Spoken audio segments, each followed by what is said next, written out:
السلام علیکم دوستو۔ قدیم زمانے میں روٹھے ہوئے دیوتاؤں کو منانے اور انہیں خوش کرنے کے مختلف طریقے دنیا بھر میں رائج تھے، جن میں سب سے مقبول طریقہ ہیومن سیکریفائس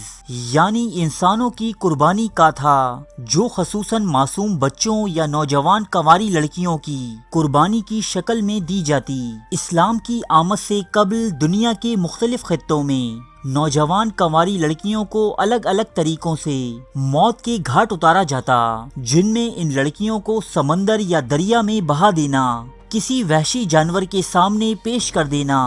زندہ جلا دینا یا پھر زندہ دفن کر دینا عام طریقے تھے، اور یہ عمل بد انجام دیتی مختلف قوموں کے مقاصد بھی مختلف ہوا کرتے، جیسے کسی قحط سے نجات، کسی جنگ میں فتح حاصل کرنا، یا پھر کسی روٹھے دیوتا کو منا کر آنے والے عذاب سے بچنا۔ جہاں دریاؤں یا سمندروں کے کنارے بسنے والی بعض قومیں نوجوان اور حسین کنواری لڑکیوں کو سمندر یا دریا برد کر دیا کرتیں، وہیں دنیا میں چند ایسی قومیں بھی تھیں جو آتش فشاں پہاڑوں کے نزدیک یا ان کے دہانوں پر رہا کرتیں۔ یہ آتش فشاں ایک پوشیدہ بم کی طرح سالوں خاموش رہتے، لیکن جب ان میں آواز پیدا ہوتی تو اس کے ارد گرد بسنے والے افراد یہ گمان کرتے کہ اب آتش فشانی دیوتا ان سے ناراض ہو چکا ہے، جو کسی بھی لمحے ان کے سروں پر آگ کی بارش کر دے گا، جس سے بچنے کا طریقہ وہ اس دیوتا کو خوش کرنے اور اس کا پیٹ بھرنے کو قرار دیتے۔ اور ان تہذیبوں میں آتش فشانی دیوتاؤں کی محبوب غذا ایک کنواری لڑکی تسلیم کی جاتی، چنانچہ اس بستی کے ہزاروں خیر خواہ مل کر اس لڑکی کو زبردستی ایک اذیت ناک موت مرنے اس آتش فشاں کے دہانے میں جھونک آتے، اور کہیں وہ لڑکی ہنسی خوشی سج دھج کر دیوتا کی خوشنودی کی خاطر خود ہی اس کے پاس چلی جاتی۔ ابلتے ہوئے لاوے میں زندہ کنواری لڑکیوں کو ڈالنے کی یہ رسم ان پولینیشین یا امریکی تہذیبوں میں عام تھی جو آتش فشاں پہاڑوں کے ارد گرد رہا کرتیں، جبکہ دوسری طرف دنیا کی بعض تہذیبیں جو کسی دریا یا سمندر کے کنارے رہا کرتیں، وہ بھی کسی مخصوص دیوی یا دیوتا کے اعزاز میں حسین کنواری لڑکیوں کی قربانی دینا ایک مقدس عمل خیال کرتیں۔ ان تہذیبوں میں دریائے نیل کے ارد گرد بسنے والے لوگ یعنی اہل مصر خاص طور پر قابل ذکر ہیں، جہاں نیل نامی یہ دریا اس سرزمین کو سیراب کر کے زرخیز بناتا ہے اور اپنے گرد و نواح میں بسنے والے لوگوں کے لیے تسکین کا باعث ہے۔ وہیں یہ دریا ان گنت معصوم اور کمسن لڑکیوں کو زندہ نگلنے کا بھی دعوے دار ہے۔ نامعلوم ادوار سے اس دریا میں انسانی قربانیاں دی جاتی رہی ہیں، جو اسلام کی آمد تک جاری تھیں۔ اہل مصر ہر سال اپنے درمیان موجود سب سے حسین اور خوبصورت لڑکی کو دریائے نیل کی دلہن منتخب کرتے، اس لڑکی کا خوب بناؤ سنگھار کیا جاتا، مہنگے زیورات اور عالی شان لباس زیب تن کر کے اس لڑکی کو باور کرایا جاتا کہ وہ اپنی ہمجولیوں کے مقابلے کہیں زیادہ خوش نصیب ہے، اور پھر ہزاروں افراد اسے چھوڑنے دریائے نیل تک آتے،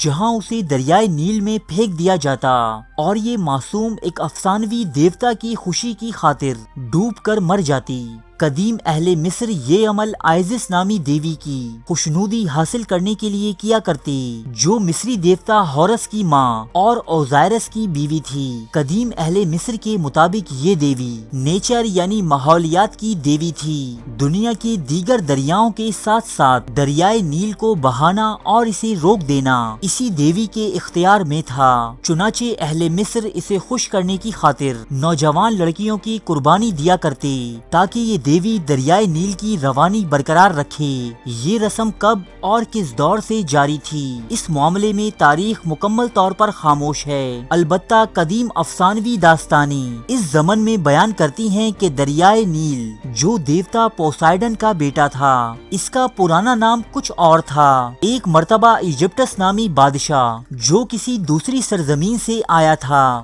مصر کا حکمران بن بیٹھا، جس کی وجہ سے مصر میں بڑے پیمانے پر خانہ جنگی اور خون ریزی ہوئی۔ ان وجوہات کے باعث دریائے نیل نے بہنا بند کر دیا اور پورا مصر شدید قحط سالی کا شکار ہو گیا۔ اس دور کے مذہبی کاہن نے بادشاہ ایجپٹس کو اس قحط سے بچنے کا یہ راستہ بتایا کہ اگر وہ اپنی حسین و جمیل بیٹی کو خشک دریا کے سامنے ذبح کر دے تو یہ دریا دوبارہ جاری ہو جائے گا۔ بادشاہ ایجپٹس نے اس کاہن کے مشورے پر اپنی جوان سال کنواری بیٹی کی قربانی دے دی اور یہ دریا دوبارہ جاری ہو گیا، لیکن اس بادشاہ نے اپنی بیٹی کے غم میں کھانا پینا ترک کر دیا اور بالآخر ایک دن اسی دریا میں کود کر اپنی جان دے دی۔ تبھی سے اس دریا کو ایجپٹس کہا جانے لگا۔ رومی مورخین کے مطابق یہ واقعہ ہی دریائے نیل کی دلہن نامی رسم کا موجب بنا اور اسی دور سے جب بھی یہ دریا خشک ہوتا تو یہاں کنواری لڑکیوں کی قربانی دینے کا رواج عام ہو گیا۔